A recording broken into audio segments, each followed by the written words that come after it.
Alright, hello YouTube. My name's Jesse, and I'm gonna do a quick look at this 4-stroke small engine. I see a lot of people that don't know anything about small engines, and they ask about small engine repair, and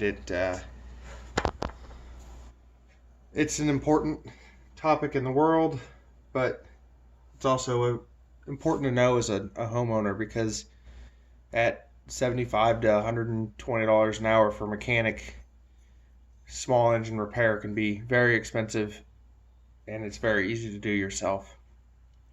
So this first video is just kind of a quick overview.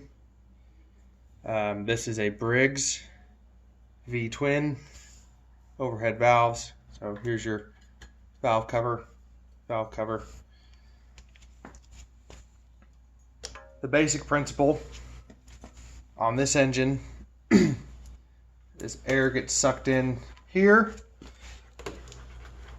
I'll pull this off while I'm working. Air gets sucked in through the intake. It goes through an air filter to get all the big dust and sand and junk out. And then after the air filter, it goes into the carburetor. As it goes through the carburetor, it sucks fuel up into the engine, whichever cylinder is currently sucking, and then the engine pushes. It's a 23 horsepower Intech. The engine pushes the piston up. That compresses the gas, fuel air mixture. The spark plug, which is over here, will then ignite it. It explodes, pushes down, and that's called a power stroke. So that's the basic principle for a small engine to run. A 4-stroke, well, an internal combustion engine, you have to have 4 things and kind of a 5th. You have to have air, which is achieved. The pistons pull the air in through the intake valve, through the air filter, through the carburetor.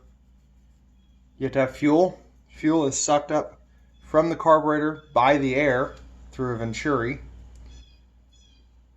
You have to have compression. So as the piston pushes that volume of air shorter or smaller, it compresses. And you have to have spark. Well, ignition.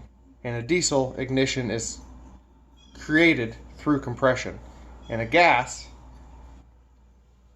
spark plugs ignite the mixture.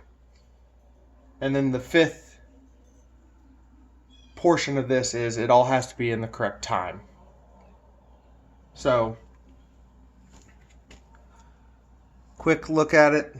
First things first. This is your air intake. Behind it you can see your carburetor. That's the bowl of the carburetor, but there's a carburetor back here. Let me get my phone. So there's your air filter.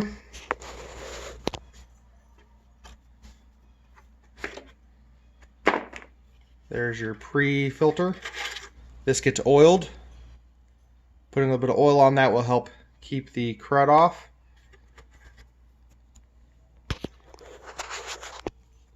In this engine, air is sucked up through these holes, through the air filter, and then back in here to the carburetor. So next we have the fuel pump. It takes suction from the tank. There's the fuel filter.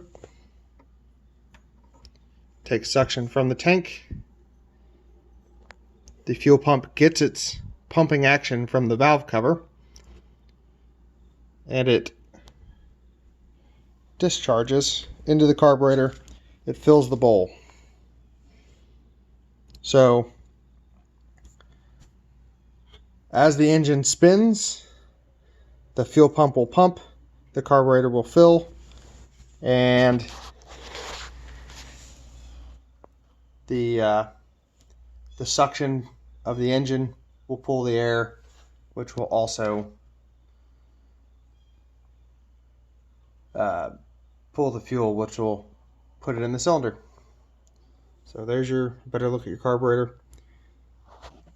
Next thing,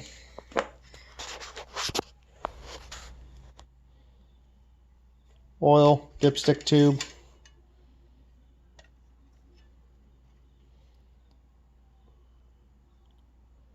I'm currently full on oil, which is good. If equipped,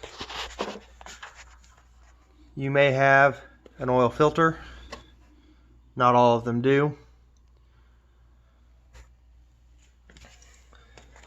Alright.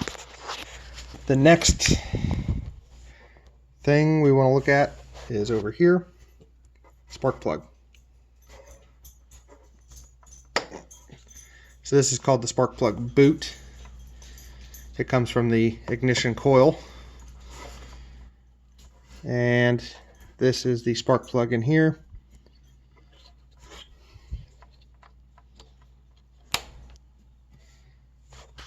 This is your valve cover. Underneath you have your valve train.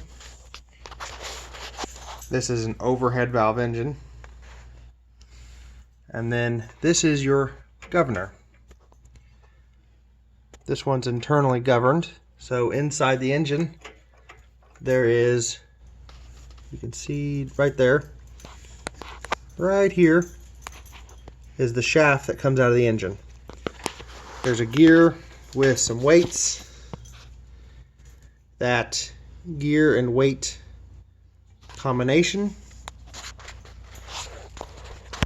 will spin. As it spins up, once it hits a certain speed, the governed speed, the weights will push out depending on the exact system, which will then pull this linkage, which will shut your carburetor down. So when you increase throttle,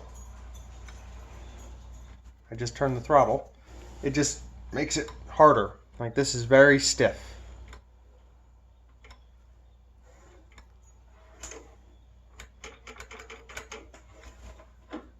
Now it's stiff. So all I'm doing when I increase the throttle is I'm making it harder for the governor to maintain engine speed, which raises the speed the governor has to be moving to stop the engine, or to slow the engine down. So most small engines are governed, well, most 4-strokes are governed, I want to say about 3,600, I believe is the number.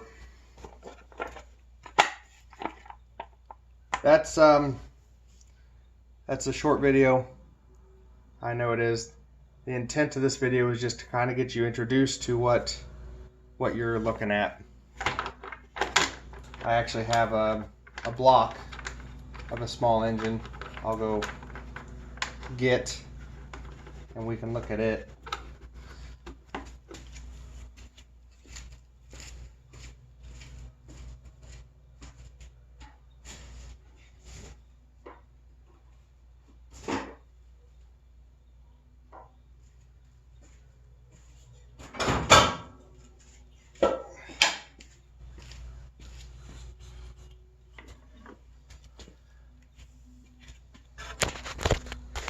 So here's a random engine that I had sitting around.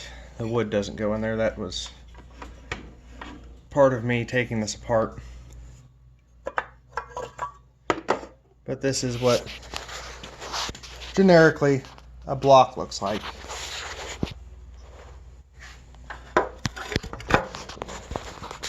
Camera up on a stand. So crankshaft spins.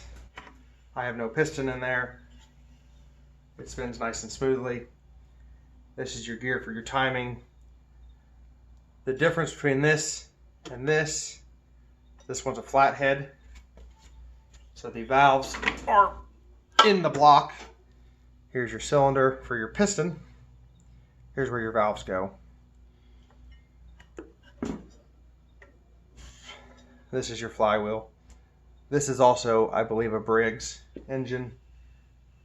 It was just sitting on a shelf at my old work, and my boss told me it needs to go away. So I took it home and tore it apart. But it's very basic. It's very simple. Not a lot to it. Put my block back in. This is your prime mover, your flywheel, your crankshaft. This is what spins. This is where all the work is done. This is the output shaft, so this is where you get work out. Alright, so that was just a quick introduction, quick overview. I intend on doing more videos. My next video I would like to be a video on riding mowers and their engines. And then I would also like to do a video on lawnmowers. And I would also like to do a video on two-strokes, just on basic overview, basic principles and whatnot. So, if you have any questions, I would very much appreciate if you ask them in the comments. And if you see anything that I say that is wrong, if you're a small engine guy, let me know. I don't want to put out the wrong information either. But I would love to do a series of videos helping people kind of understand small engines. I'm self-taught. If you want to take courses online, I actually think that's a great idea. And as I said, small engine repair gets expensive, so knowing how to do it yourself is very beneficial. Alright, thanks guys. Have a good day. Catch me on my next video, please.